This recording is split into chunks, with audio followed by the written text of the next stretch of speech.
The new podcast, In the Shadow of Princeton, starts as the matriarch of a prominent Princeton family is found stabbed to death in her locked basement. Investigators look from a serial attacker to her family to Princeton University students. One hot-blooded investigator sees a conspiracy. Is he way off base, or does privilege let you get away with murder?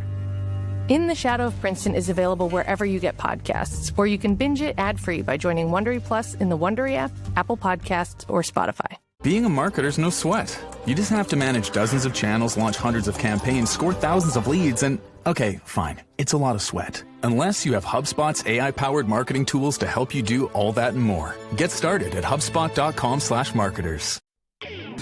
Hello, and welcome to another edition of the Ducks Confidential Podcast. As always, I'm James Crepia, joined by Ryan Clark, and we'll take a look back this week at a truly dominant performance by Oregon against Illinois and what was a top 25 matchup, a top 20 matchup this past weekend, and a runaway for the first half, and then what really was kind of a cruise control situation in the second half.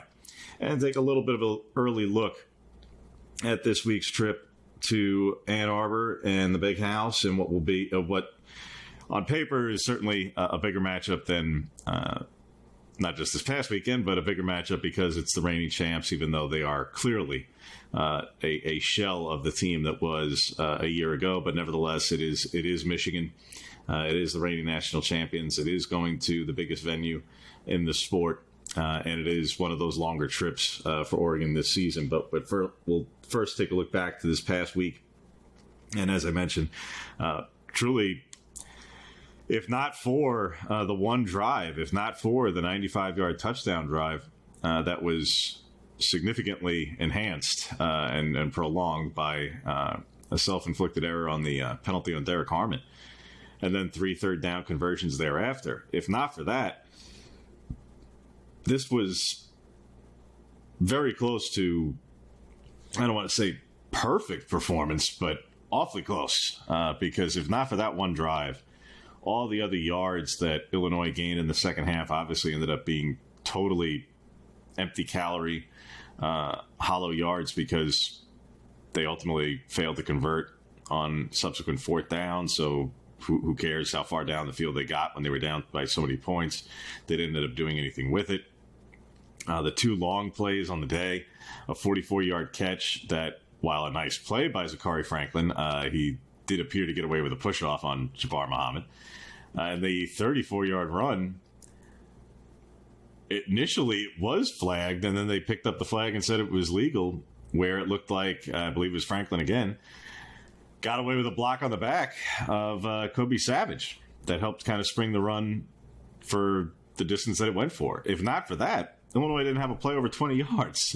Yeah. I mean, they being the Ducks, just a completely dominant performance, and probably their best performance of the season, quite honestly, just given the nature of the game against what is undoubtedly, I think, a quality opponent, a team that, as we talked about on the last podcast, could end up winning 10 games this season. You know, those guys are no slouches by any stretch. And so for Oregon to have come this far through 8 games, to go from disappointing and raising so many questions against Idaho in the opener to now going out and dominating a team in the upper middle sort of tier of the Big Ten, it shows how far they've come, and frankly, you know, it shows that the Ducks are the best team in the country right now, and the way that they're playing on both sides of the ball is the reason for that. And I think that this could potentially be the best defense that Oregon has had in the last 2 decades. If you look at the performances and the talent and the depth and the ability of this team to go out and punch a team in the mouth like Illinois, which has some players on offense, and for Oregon to have the performance it did defensively, to be up 35-3 at the half, thanks in large part to obviously the play of its offense and Dylan Gabriel slinging the ball around the field and looking every bit the Heisman contender and perhaps the Heisman leader. I mean, the odds are shifting, and make what the odds that you want, but Dylan Gabriel right now back among or the betting favorite to win the Heisman. And frankly, when you're the quarterback of the number one team in the country and you're as efficient as he's been, I think he deserves to be in that conversation. But the Ducks, big picture, have used that Ohio State win as a springboard to rattle off a pair of performances that have just been terrific and have just showcased how Dan Lanning has built out this roster to truly contend for a national championship. And, in a college football landscape right now that has teams perhaps underperforming their ranking or having some questionable games, including Ohio State obviously having a bit of a slugfest against Nebraska, which was unexpected. It's looking like Oregon and Georgia right now are the two best teams in college football, and are, separating themselves from the pack as the season goes along. 4 games to go for the Ducks, and one of them obviously being this big one on the road at the Big House. But, I would imagine that, the way that they've played lately, it should be an interesting one for Oregon on Saturday, and we'll talk more about the Michigan game. But this Illinois game, really a display, I think, of Oregon's balance on both sides of the ball, its ability, its talent, and frankly, the way that they're playing right now, they're the best team in the country right now. Yeah, this was dominant, especially in the first half. But this was dominant again. If not for the one drive defensively, the yards allowed and everything else about how Illinois was moving the football, basically they really weren't. And then offensively speaking, yes, 35 points in the first half, and the starting offense on the couple of possessions it punted, it wasn't because of Illinois making incredible plays. It was really just they didn't execute it. They didn't quite get the number of yards. I mean, on the one possession in the first half that they punted, they go on Wildcat on 3rd and 3, and they pick up 2 yards. And just because of exactly where they were on the field, you choose to punt rather than necessarily go for it. But quite frankly, had they gone for it, I have very little doubt that they would have gotten it. Illinois was not stopping anything. I mean, the one TFL was the sack, which came on a very long developing play that unfortunately you don't get a great replay of it in the game, in the broadcast film.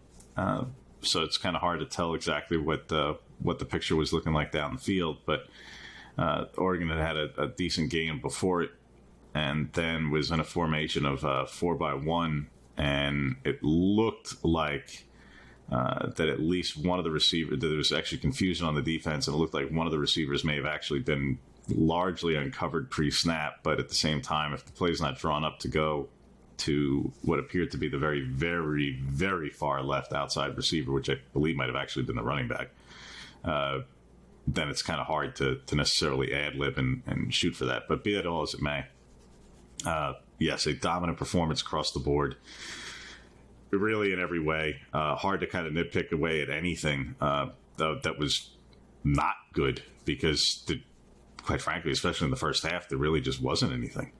Yeah, and folks have raised questions about, the last 5 third quarters, it's only been this amount of points, and I believe it's 3 points in those last 5 third quarters. But you have to take into account that the most recent 2 of those 5 have been in games where the first half has largely been dominant, especially the Illinois game. And frankly, if you're Will Stein and you're Oregon, you're going to dial it back, and you're not going to, come out in the second half guns blazing and try to show everything and put more on tape than you need to against a team in Purdue that you definitely feel good about the second half, and a team in Illinois that you've done so well in the first half that you've set yourself up to do the same thing. So I think that there might be a little bit more being made about that than there should be, but you're also in a position now, if you're covering this team, if you're watching this team, where you're sort of searching for those sort of things. Sure, I guess. I say I don't think, of all the things to take away from 38-9, the lack of scoring in the third quarter, if I had a hierarchy of things, for me personally, that would just not be one of them. it just wouldn't. I mean, you had 2 possessions in the third quarter, and as I said, the first one ended in a punt where they drove 55 yards, and then on back-to-back plays to end the possession, had incompletions to Justice Lowe. One was on a throw over the middle that had to be behind him, because if he let him, Justice may not have a head, let alone that it was probably going to be intercepted. Then on the subsequent throw, which I think would have been short of the yard to gain anyway, I think Lowe dropped the ball, or it certainly went off his hands. So that's the first possession of the second half of the offense. And then the second one was the interception that kind of a mistake from Gabriel. It was the only mistake that I could really see in terms of Gabriel's decision-making from throwing perspective, insofar as that it was double coverage. But it turned into double coverage based on what appeared to be a pretty nice play by the defender. So kind of tip your cap the other way of like, all right, yeah, it was avoidable, but it was also a nice defense that is permitted. Yeah, they did a good job, and also it was the game state that sort of, for a guy like Gabriel who likes to take shots when possible, that this is the sort of situation where there's much more leeway for you to do it when you're dominating a game the way that they were. And it's also like, for their offense, it's the law of averages. Like, they had an incredible first half. 35 points is just phenomenal against an Illinois defense that, yes, they struggled against Purdue, but in general this season has been a really solid unit, and they play in the Big Ten and have those type of athletes. So like, the third quarter being what it is, I mean, that to me, like, if one or two of the touchdowns that happened in the second quarter carried over into the third, then you wouldn't even be having this conversation. It's just the law of averages in a lot of ways. So I say I just don't have a lot to take away from those couple of possessions in particular. And especially, look, you can't have it every which way. You can't talk about air yards and want to see the football travel a whole big old distance, and then when you're up by 35-9, and you take one of those shots and it just doesn't go your way, now you're upset that you didn't. I mean, it's not going to work that way every time. To me, the takeaway of the game is you're up 35-3, and it wasn't even that close. The takeaway of the game is a quarterback who had a 15-1 touchdown interception ratio. I throw 2 interceptions, one that was just an absolutely atrocious throw. Yeah, that was a punt. Just absolutely awful. Awful in every way imaginable. Awful even if he didn't think Tysheem Johnson was going to end up dropping as he did. It was still awful. That was absolutely atrocious. And the second one was a nice play by Sione late there, but ultimately he completes less than 50% of his passes, Altmaier. And in terms of targets and where they're at, again, if you take away the 44-yarder, because that one, again, nice play by Franklin, but certainly appeared to get away with a push-off there at the end. But okay, that's part of the game too. But if you take away that, his otherwise 16 of 34 for less than 120 yards. I mean, what are we talking about here? Yeah, and on top of it, the fumble that wasn't, but should have been. Yeah, that's it. That would have added to the turnovers, and then all the turnovers on downs too. I mean, just like you can look at the yards, and I think they are a bit of a misnomer, as you sort of noted. A lot of empty calories there in terms of the second half, and those couple of drives that ballooned that number higher than it was. I mean, this was pure dominance from the Oregon defense. It starts with Derek Harmon getting into the backfield the way he did. The guys on the edges are playing phenomenally well. I think that, Mateo Uiagalelei has had a great season, but, with the absence of Jordan Birch, there was a question to see who would step up, and Tatum Tuioti these last couple of games has really done that for the Ducks. And on top of that, look, the secondary, a lot of new faces, and how do they fit together and everything else. Secondary has been, I think, an underrated aspect of this defense's dominance these last several weeks. Obviously, Jabbar Muhammad leading the way, but a guy like Nico Reed, having a quote unquote podium game, and we get a chance to chat with him after that win over Illinois, and the performance he had and the performance that the secondaries had in general the last couple of weeks has really been impressive. Yeah, Nico had by far his best game, not just of the season, of his 2 seasons at Oregon, and I would have to go back to his play at Colorado, where it was a career high in terms of pass breakups with 3, which of course means you have to be targeted as well. But a combination of it all, of the PBUs, yeah, he has a couple of tackles, one of which was a tackle for loss on a run play, which was just a really good read by him, combined with, he blew through a block where, I mean, for a team that's known for its physicality, I mean, Illinois, I can't remember if it's a tight end or receiver, but ultimately the guy who was supposed to block him came up empty on that one. So again, a really spectacular game all around for Nico Reed, who is, look, he's been a guy who at times his fan base has really gotten after because, look, when opposing offenses are avoiding throwing at the top cornerback on this team, they got to throw at somebody. And last year, it was largely either Dante or Triquez Bridges or Nico when he would get in the game. And Nico has ascended to being at the cornerback 2 spot. And at times, he's been picked on. At times. And frankly, it's not, I don't think he's played I don't think there were games where he was extremely poor or anything this season. I thought he had several good games already. But this was one where when you combine the caliber of the receiver with the, I'll just say, efficiency of the quarterback, because Luke Altmaier he's fine. You know, you're not going to confuse him with being in the top 3 in the league or as an all-conference caliber quarterback right now. He's not. But as a decision maker, 15-1 was 15-1 entering the game. You know, he hadn't made critical errors. And while they hadn't had huge numbers to Pat Bryant or Zachary Franklin entering the game, those are capable receivers.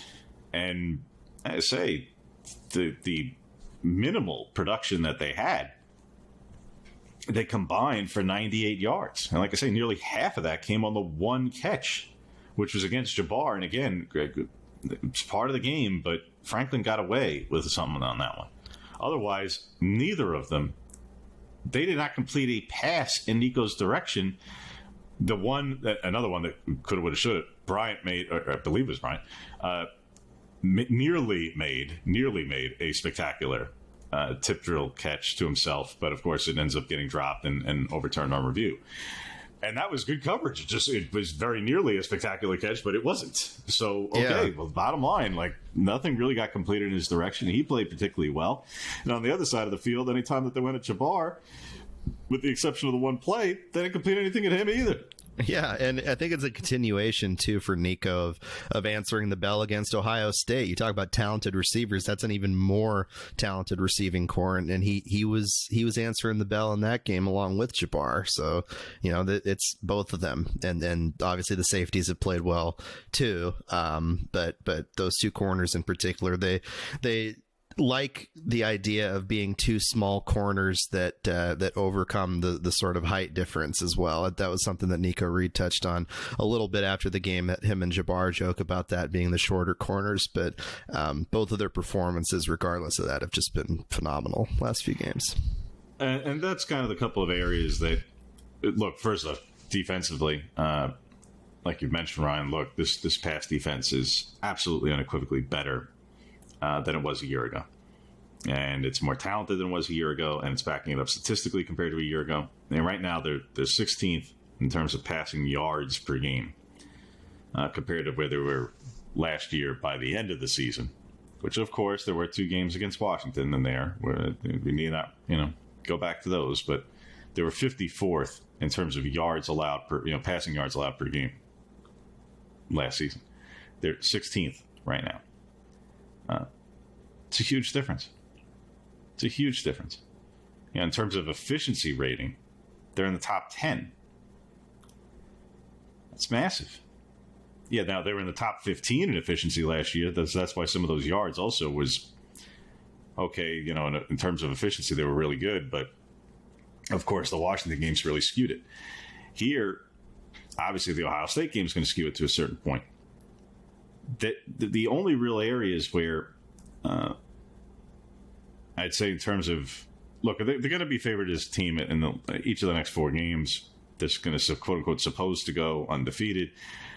Depending on what exactly happens with Penn State and Indiana, particularly each against Ohio State here down the stretch, they may or may not need to win out in order to assure themselves a spot in the Big Ten championship. But be that all as it may. Is Oregon the best team in the league right now? Yes. Are they probably the best team in the country right now? Yeah. Are they playing like it? Absolutely. When they get to the points that are going to decide championships and playoff positioning and playoff wins, the only areas that nevertheless are there, like that are against the better teams, are going to be either exploitable or there are question marks. Where they're not question marks are Purdue and Illinois and UCLA and when coming up here, Maryland, probably Washington, heck, probably Wisconsin. These are not areas that those teams are going to exploit. But Ohio State, perhaps a second time. Maybe not Penn State and or Indiana, again, depending on who prevails over the next month. And then who knows in the playoff in terms of what those potential matchups could be. We'll get into that. We got a whole month ahead to look ahead to that kind of thing. Look, for as good as the pass defense is, you still are talking about going up where an opponent who has multiple major weapons and an NFL quarterback, that's a different situation. It's a different situation compared to who Oregon has played so far, with the exception of Ohio State, where, yes, they had the receivers. Yeah, they have some good running backs. Now, even Ohio State has some major concerns because of how absolutely decimated their offensive line is getting. And their run game has not been good at all, in large part due to the O-line. But ultimately, you still have what you thought were 2 of the best backs in the country, and they're not playing like it. So they've got some of their own problems and questions. Well, Oregon's got some vulnerabilities, either in exactly how they match up with the elite of the elite, as well as they're playing, or, not for nothing, Jordan Burch is hurt right now. And when you're trying to win in the playoffs and win either 3 or 4 games against the likes of Ohio State, Penn State, and or Indiana, if they get in and through, not that I don't think that would be a first-round matchup necessarily or a quarterfinal matchup, but eventually, possibly, or the likes of the powers of the SEC, whether it's Georgia, Texas, Tennessee, Alabama, Ole Miss, LSU, Texas A&M. You got 2 undefeated teams in the Big 12, a couple of undefeated teams out of the ACC still. You're not worried about plastering a couple of the worst teams in the country in UCLA and Purdue, or a overachieving, but let's call it what it is, not extremely talented Illinois team. You're talking about taking on the other top 10 teams in the country. Is this defense playing a whole lot better than it did in week 2 against Ascengenti? Absolutely. Has it played a running back anywhere near his caliber outside of the pair at Ohio State? No. Not even in the same stratosphere. So could there be vulnerabilities against a team who might have a really good running back? Maybe not the best running back in the country, but could there be vulnerabilities there? I think you can't totally look past that. Could there be vulnerabilities against certain passing attacks who may have a combination of quarterback talent, scheme, and receiving talent? There may be some vulnerability there. Are they showing it against these opponents? No, they're absolutely blowing the doors off these opponents. And frankly, I'm not sure Michigan is one of those teams who's going to put a whole lot of charge in them. Maybe on Michigan's defense, because that is a talented unit, even if offensively they are struggling to do a whole heck of a lot. But other than that, I don't see a whole lot of areas that in these next 4 games that Oregon's going to be challenged, really. But yes, do I think that the Michigan defense is going to pose a challenge this week? Yeah. They have a top 15 run defense, not allowing a whole heck of a lot of yards. And they've still got, in terms of just talent, in terms of who's going to be heading to the NFL next season, they've still got some talent on this defense. Now it's been vulnerable against the pass, and that's where for whatever difficulties there may be on the ground, Oregon may still be able to blow the top off here or there. May, depending on if Will Johnson plays. But ultimately, for as good as they're playing, and they deserve to be number 1, and they are clearly the class of the Big Ten right now, are there still potential vulnerabilities in this team? Yeah. I mean, you got to call it what it is. This is not a juggernaut that is just absolutely impenetrable or unstoppable. There could still be a couple of things. You're allowed to admit that there may or may not be a couple of flaws or vulnerabilities that a team who has extreme strengths in those areas would be able to take advantage of. Yeah, and I agree. And I think that is the case for the entirety of college football this season, as crazy as it is. So that it's a double-edged sword, right? Because it's an advantage for Oregon in that, that field, quote unquote, being as wide open as it's been in recent memory gives them I think better chance in some ways to go and win a national championship. But on the other side of it, you yourself obviously possess those vulnerabilities, and the parity that exists in college football is such that you yourself could be, the victim of an upset in the playoff as a result of some of those vulnerabilities, or, different health concerns down the road, or any number of factors that could factor into what happens in a playoff game. So yeah, I mean, Oregon is one of the most talented teams in the country. They're one of the most experienced. They're playing the best of anybody, I think, right now, and will be odds-on favorites to finish the season undefeated, given the lack of strength in the remainder of their schedule overall. But yeah, I mean, you could get to that Big Ten championship game and get a rematch with Ohio State, and they take a bite back out of you, and you lose, and you take a step back, or you even win that game, but you get into the playoff, and you face a tough matchup against, like, let's say Tennessee is surging at the end of the season, or one of these top tier teams from the SEC, or even some of your compatriots from the Big Ten, and you face a tough matchup, and yeah, I mean, it's going to be a slugfest. The big thing for Oregon, which I think is the hallmark of a lot of great programs in the country in general, but it is one that they preach and one that they appear to be living right now, is the sort of obsession with the process and this sort of week to week level of collective focus that I think is evident.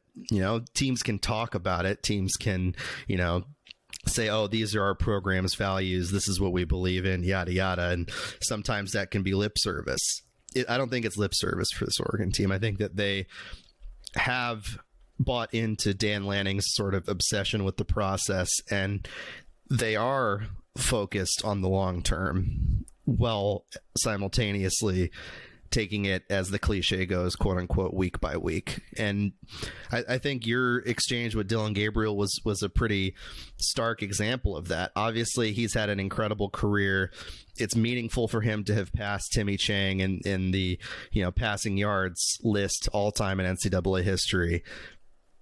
But he is so locked in on the idea of, as he said, quote, chasing wins.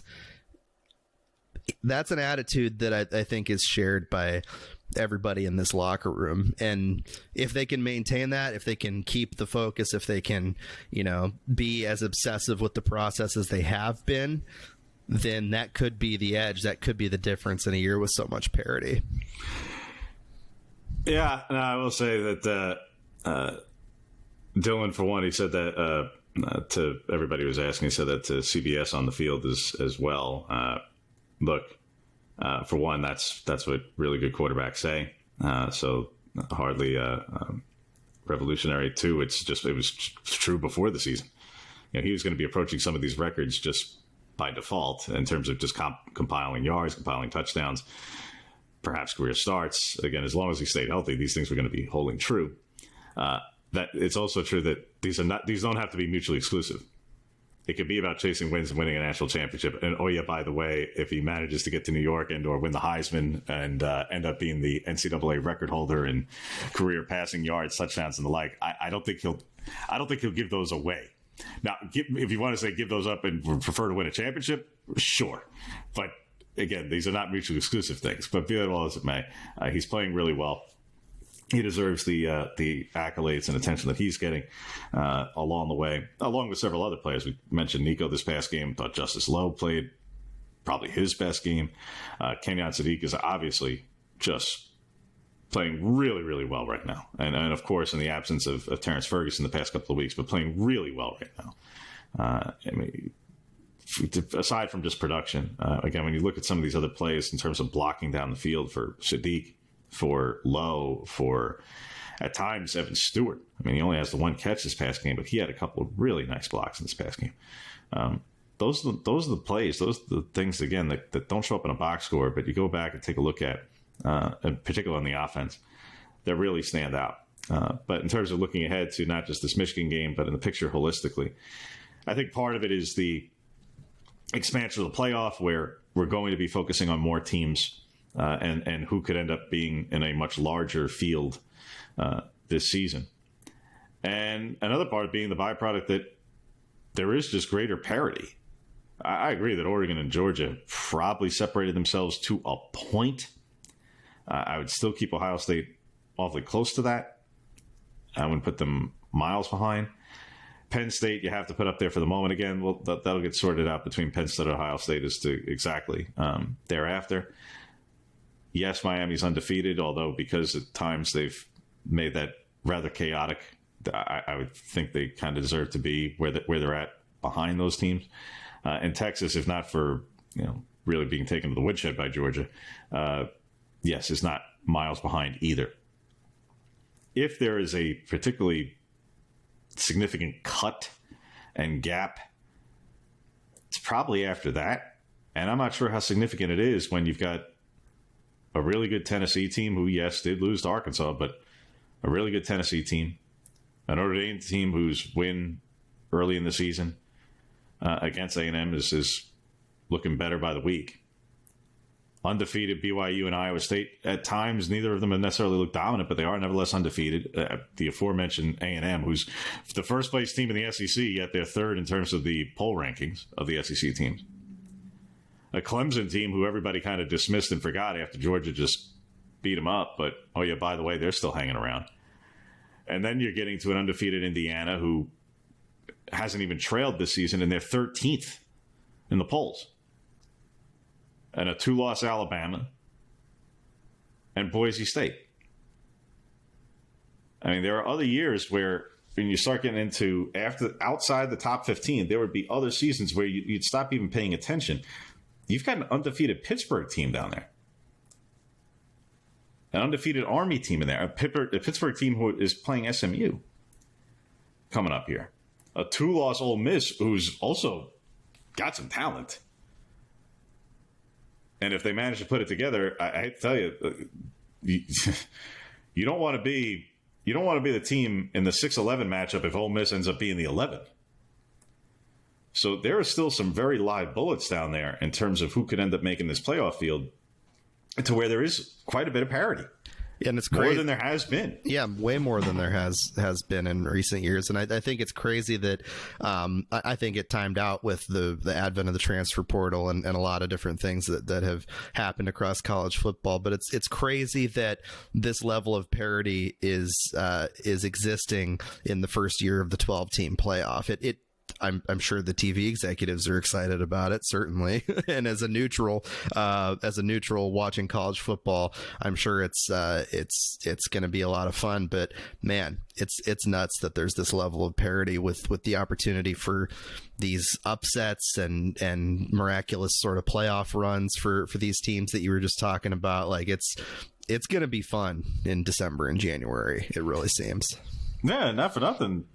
There was a pretty good amount of parity last season. I know that in the end you had a national championship game with a couple undefeateds, but ultimately, Florida State also got left out of the playoff. Georgia got left out of the playoff. A one-loss Ohio State team gets left out, obviously. Oregon, who only lost to Washington. Missouri, who had a fine year and ended up beating up on Ohio State in the bowl game that, there were opt-outs. And there were 10-2 teams with Penn State, Ole Miss, and Oklahoma. Now, Oklahoma may not be, basically they might have been the weakest of the whole group. Like, there's parity last year. Not saying that Michigan wasn't far and away the best team. They were the best team. They were the best team, and they were the most talented team.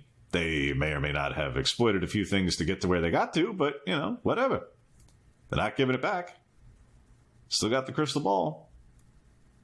So, yeah, the top two, certainly, maybe three, if you want to throw in Texas for sure. Bama, obviously, the game went, as deep as it did in terms of the semifinals. Like I say, there were teams who, I would say the next four teams who missed the cut last year of the 14 field. In a 8 or 12 team field, all would have been very live in such a situation. And that the next tier may have been as well. So, had it applied last year, would have been awfully interesting. And this year, it could be extraordinarily so, depending on exactly who wins conference championships, the first round buys and matchups, and how things get drawn up by the time we get there. But it is shaping up to be a very, very exciting November, not just for Oregon and Oregon's purposes, and elsewhere in the Big Ten, where you're getting another top 5 matchup with Penn State and Ohio State. That's really significant. And, oh, yeah, by the way, again, this Indiana team who continues to get validation on a weekly basis. Now, again, they're not going to be fully validated until the Ohio State game, that's for sure. Now, until they get a win over a team who's that good, there will be questions. And I'm not saying there shouldn't be. But, and frankly, similarly for Miami, because Miami, there's a chance that they could go undefeated without having played a ranked team in the regular season until an ACC championship game. So I'm not saying that there's, there are teams out there who either have really, really good records, whether it be one loss or undefeateds, who don't have either some questions or vulnerabilities or what have you. But no, it just speaks to, yes, that there's a lot of parity in this sport. When Alabama's at 6-2 and coming off a absolute waxing of what was a ranked team in its own right, yeah, there's some parity in the sport. There's some greater balance here. So it should shape up to be a fun November for the sport as a whole, and shaping up for what could be really a December unlike anything we've ever seen before, because of the expanded playoff, because of on-campus games the weekend of the 20th, 21st in particular. I mean, we're less than 2 months away from on-campus playoff games, which, again, we've never seen in the FBS level. So will certainly be a whole lot of fun looking ahead to those things. Outside of certain things with the Michigan matchup, where, again, it's probably a little early to get into exact by way of individual players, the like. Again, it goes without saying that Michigan's offense is on the struggle bus right now. But, okay, looks like Davis Warren's going to be the guy from a quarterback perspective. And, again, they're I'll say this about their running game. It may not be exactly as it was drawn up to be, but Mullings is playing pretty well. Donovan Edwards, who's getting all the attention in the offseason, has not been their number one back. And because their passing game is struggling so much, you're not going to focus on receivers, but Colson Loveland is probably the best tight end at least in the league. And he very well might be the best tight end in the country. I understand the Penn State tight end is also very, very, very good. But Loveland's really good. Then defensively, again, they've got talent now. And they've got real talent. Josiah Stewart, Mason Graham in particular, those are some really, really talented front seven players. And Stewart's got 11 tackles for loss. Graham's got 5.5. Those are future NFL players. Stewart in particular is extremely good. But they're also dealing with some injuries on that side of the ball. So we'll see. We'll get there. We'll see how it shapes up. But outside of certain individual players and matchups for Michigan, not sure what else to get into ahead of this one, aside from, oh yeah, by the way, they are playing in the biggest venue in college football. And no matter how meandering Michigan may be at the moment, can't act like that place is it's not a library. It's awfully big, it's awfully loud, and yes, Oregon is the better team, but you can't say that, oh, it ain't no big deal to go on the road and there won't be any challenge by way of environment. It will be the biggest and loudest environment that they play in this whole season.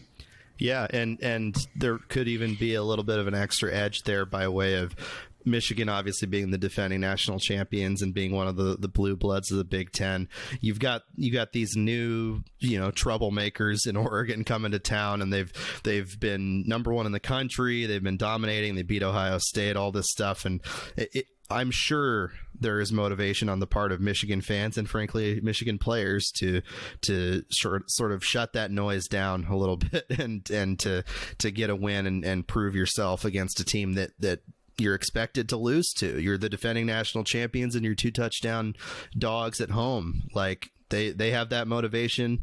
In terms of the game, I think that the 2 most important things to look out for would be, one, can Oregon's offensive line, which I think over the last few weeks has been among the best, if not the best offensive line unit in the country, can it continue to protect Dylan Gabriel, give him a lot of time back there to carve up a Michigan defense that, frankly has been pretty poor, to say the least, against the pass? Can he continue to find those weapons that he has at his disposal, rather, at the wide receiver position? And then secondarily, with as quote unquote one-dimensional as Michigan has been, can the Oregon defense maintain its caliber of play like we saw against Illinois? Because if they do, I mean, this is in terms of just the multiplicity and the variance that you're going to see on offense, this should be an easier task for the Oregon defense. I say should. There have been games this year where, good running teams have broken off big games against them. Yeah, the Genty game is an outlier because Genty is Genty, but at the same time, you don't want a regression at a time like this, especially given the environment, especially given, the quality of opponent that you're facing. So those are the 2 biggest things for me. But yeah, I mean, the environment's going to be probably pretty crazy. It always is at Michigan. But for the number 1 team to be coming into town, I'm sure that Wolverine fans are relishing the opportunity to try and pull the upset. Now look, this would make their season. Any win that they get the rest of the way against the 3 better teams, I'm forget about Northwestern, that will make their season. Yeah, they beat their in-state rival this past week too, and that's always something. Yeah, sure, but there's no guarantee that Michigan's going to be any better than a 6-6 team. And that's the other thing to mention going into this one, because just like basketball beating Michigan at home drew a sellout crowd or near sellout crowd last season for Oregon, and it was a fun game and a good game and entertaining, Michigan wasn't good. And they moved on from Juwan Howard. So it can be looked back as because of the brand that it generates a certain kind of attention. Well, not for nothing. Michigan may be the reigning champs. They're a shell of themselves. They may still have some talent at certain positions, but ultimately, no, they're not very good. And without beating Michigan State this past week in what was a competitive game, they may have been in jeopardy of not even getting to 6-6. Because again, they've still got to play not just Oregon this week. They've got Indiana and they've got Ohio State down the stretch. So in terms of betting odds and the like, they are probably going to be expected to go 1-3 in the next 4 games, which would leave them at 6-6.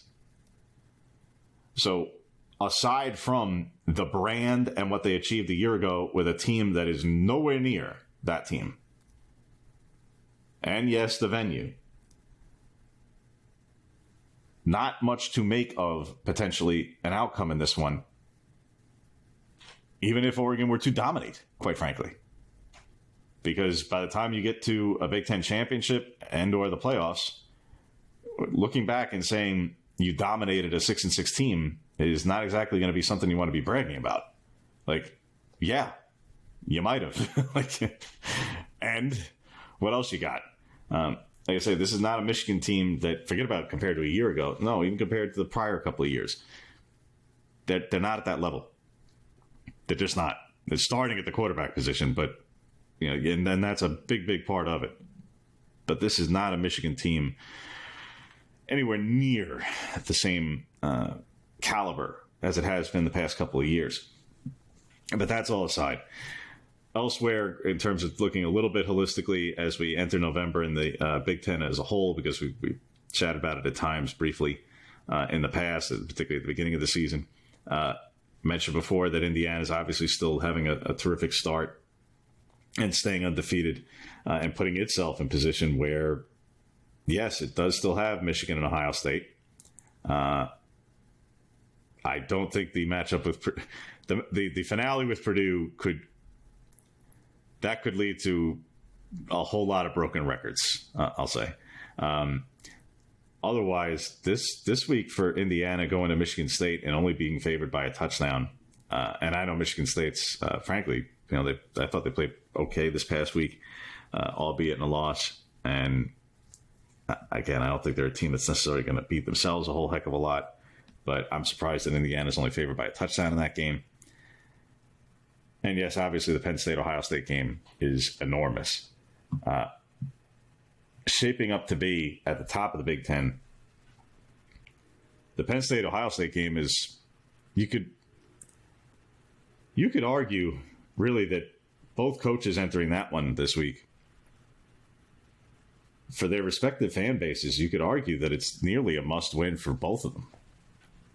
Because especially with how absolutely mediocre Ohio State looked against Nebraska, if Ohio State were to lose to Penn State for the first time in a long time and suddenly have 2 losses in league play and no longer be in absolute control of even reaching a Big Ten championship game, let alone worrying about its seeding in the playoffs, with a matchup in Michigan at the end, no matter how mediocre Michigan may be at the end, if you don't think that there would be calls for Ryan Day to be out in Columbus with a loss to Penn State, I can assure you there would be. And conversely, for Penn State's purposes, not to say that one loss would certainly destroy their season, but of all the seasons, if you're Penn State and James Franklin, of all the years you're quote-unquote finally supposed to break through, you know, your offense is playing better, a lot better, compared to at times what had been a really mediocre group the prior couple of years. Of all the years that you're quote-unquote supposed to break through, and here's, for as talented as Ohio State is, and oh boy are they, if you're Penn State, you've just been waiting and waiting and waiting year after year to finally break through and finally get it. You're home. Yeah, Ohio State may be favoring the game, but you're the home team. And you're the offense that's playing well. If you're not going to get them this year, when is it going to happen? So this is a chance where, again, maybe not win in terms of, I don't think people would suddenly be calling for James Franklin necessarily speaking, again, especially since they still be very well positioned for playoff purposes. But in terms of like, you got to finally break through here. You have to actually, the divisions are gone. Like I say, like of all the years, like this is kind of the year to try to break through that if you're Penn State, who doesn't have to play Indiana, who doesn't have to play Oregon in the regular season. And then again, we mentioned Indiana before. They're having a nice run. We'll see how they end up finishing up in a couple of their bigger games. Outside the top four have clearly separated themselves. I think the middle 8 of the Big Ten on any given week, nearly the full 8, maybe the middle 6 or so, 6 or 7. I think on any given week, if you matched up any of them against any of them, you could probably get a result that wouldn't stun you. From Illinois, Iowa, Michigan, maybe Wisconsin, Nebraska, perhaps Michigan State, Washington, USC. I'm a little hesitant to throw Minnesota in there necessarily, maybe in exactly the right matchup. But that whole cluster, if you shook them up and anybody played anybody, I'm not sure you'd be totally blown away by no matter what the result is. And then at the bottom, all right, the bottom is clearly the bottom. I mean, by a mile. Purdue, UCLA, Northwestern, and at this point, Rutgers is starting to put itself in that class, along with Maryland as well. Quite frankly, they're both maybe 4-4 overall, but their lows are awfully low. The bottom 4 or 5, bottom 3 especially, are really distant. So the top 4 have separated themselves. The bottom 3 have put a rather wide chasm between themselves and the rest as well. But again, everyone knows in the middle. Like I say, I think you could shake up just about any of those. And frankly, this weekend's going to have a couple of those kinds of matchups where I'm not sure you would not be mystified if in the Wisconsin-Iowa game, I'm not sure anybody would be stunned about an outcome one way or the other. Kind of a thing. No, definitely not. There's just a lot of parity in the middle of the league where, I mean, look, here's of all things. I think Northwestern is now favored. I think Purdue may have opened favored in that game, which was stunning. So, I saw somebody mention Purdue opened as a home favorite against Northwestern and go, how is that possible? But elsewhere in the middle, like I say, Indiana, Michigan State, a touchdown spread. UCLA, Nebraska, a one-score game in terms of point spreads. And I think Nebraska is considerably better than UCLA. But the point is that there's a level of parity. USC, Washington, for the old Pac-12 realm. SC by 2.5 at Washington on a 4:30 Pacific time game that's going to be on Big Ten Network. You know what would have happened in the Pac-12 era? Even if they're two middling teams. If USC Washington were on Pac-12 Network, you know what would happen? I mean, think about that for a minute. It's on Big Ten Network, and really now that the Xfinity deal is all figured out, no one's raising hell about it. But can you imagine a world in which USC and Washington, even as two 4-4 teams, would have played, and that game we're on the conference network, that weren't on a ABC, ESPN, sign of the Fox, times, FS1 kind of deal. Here, they're both 4-4, and it's just throw it onto the list. And it's a little bit of a reflection of sign of the times and the way the season's going for each of them, and also a sign of you joined the bigger league, and hey, you got a few other brands you're going to be vying for television attention from. It's just not it ain't wrapped up here. You can't take that one for granted just because you are not November, at least. If that game were back in September, before each of them took some lumps, it might have been a little bit higher, quite frankly. But at 4-4 apiece, not now. No, very much not. So one thing that we talked about and that is really interesting to me is in terms of the Big Ten and the teams that have separated themselves and everything. Let's say that the wheels come off for Ohio State. They lose to Penn State and they also lose to Indiana, both of which on their schedule. That would make it more likely in that scenario that we get to a 3-12-0 team scenario, which is something that's starting to get talked about. Obviously, a lot of things have to happen for this to happen, but Oregon, Penn State, Indiana all finish undefeated. Your question might be, who the heck goes to Indianapolis for the Big Ten championship game? And there are tiebreakers in terms of collective win percentage of conference opponents. Exactly. Where Oregon is ahead at the moment. Oregon is ahead right now in that, and should finish ahead given the quality of its schedule. But it might even out a little bit. Either way, you look at that. The first tiebreaker is head-to-head. Can't be used. Second tiebreaker is common conference opponents. They're all undefeated. It doesn't matter.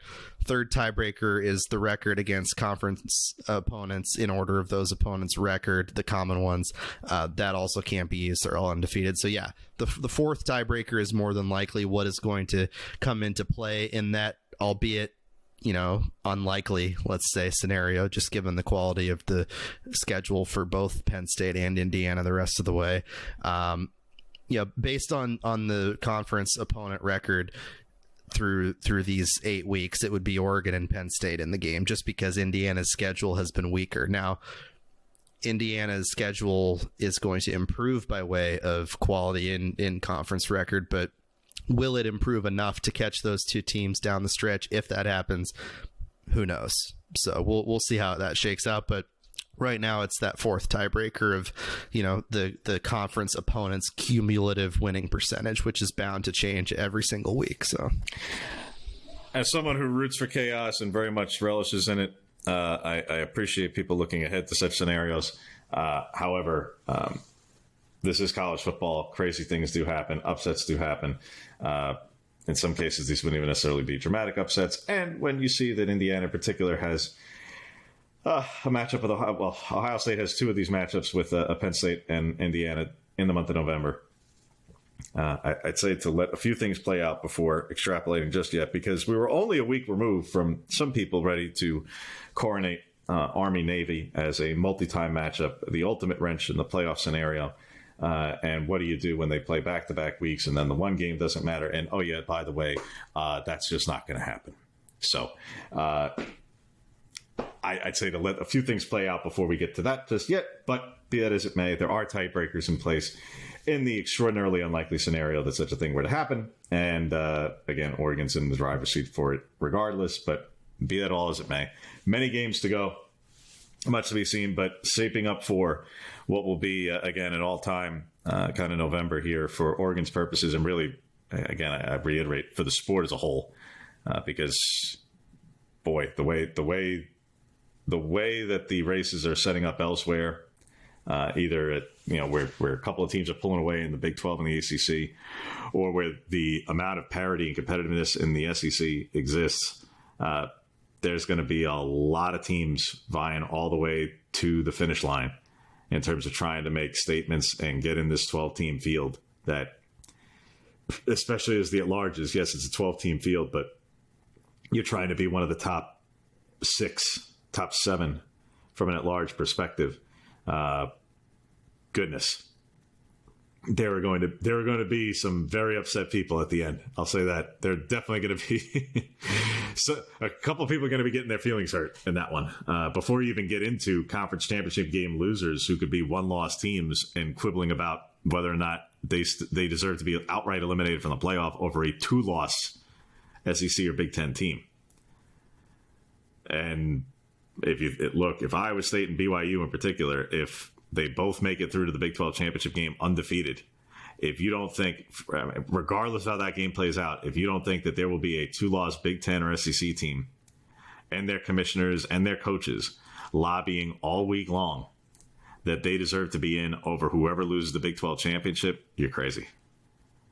So, again, it's going to be a fun November and December, but there's going to be some very upset people at the end. There are, and that's the nature of college football in general. That's going to be the fun, yeah. It's the fun. It's a huge part of the entire experience, and it ain't going anywhere. If anything, it's more amplified by the fact that this is an expanded playoff rather than who gets in with the top 4. If anything, there's more people getting more upset about getting in this field. So good. Good, exactly. It's fun. It's what makes this such an exciting sport to cover. And some of those upset fans, because even at 8-0, there can never be pure joy and bliss and happiness. Surely there will be aggrieved parties each and every week, which is also part of college football. They are free to contact Ryan and send in questions to his mailbag. And a reminder for the folks who wish to hurl grenades accordingly, Ryan, how should they go about doing that? Yeah, you can hurl grenades. You can also say nice things and have normal questions as well, if you'd like. I know that the internet is not often a place wherein you find positivity or nuanced discussion, but you're welcome to send it my way as well, in addition to whatever gripes or critical questions you have, either on Twitter at Ryan T. Clark or via email at rclark@oregonian.com. Mailbags posting every Tuesday. Getting a good number of questions this week, but always want more to add to the mix. So feel free to send me those questions there. And again, a reminder to like, subscribe, 5-star review the podcast, so that way it helps grow the audience, helps other people see it, and it makes things a whole lot easier for you because it just populates automatically accordingly, both for Ducks Confidential and for all of our other fine podcasts here at the Oregonian. And with that, we will bid you adieu for this week, and we will see you next week for a recap of the trip to Ann Arbor that is for Oregon. And also, believe it or not, we will also spend some time next week looking ahead to the basketball season because, oh yeah, by the way, that's very much rapidly approaching and basically upon us. We are just over a week away from the start of the basketball season for both the men's and women's programs, obviously, so we will take a look ahead to that as well next week. So we'll have a busy week ahead and a busy podcast next week, but for this week, we will bid you adieu and see you next week.